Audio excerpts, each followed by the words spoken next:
হাসিনা পতন আন্দোলনের পক্ষের শক্তি এবং অন্তর্বর্তী সরকারের সময়োচিত পদক্ষেপের কারণে বিতাড়িত অপশক্তির পরিস্থিতির অবনতি ঘটাতে ব্যর্থ হয়েছে।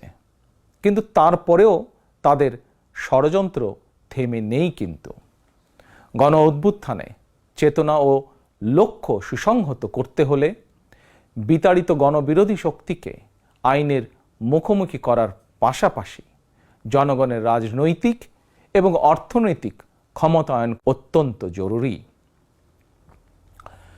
জনগণের রাজনৈতিক ক্ষমতায়নের প্রধান হাতিয়ার হচ্ছে প্রতিটি নাগরিকের ভোট প্রয়োগের অধিকারকে নিশ্চিত করা যে কোনো মূল্যে।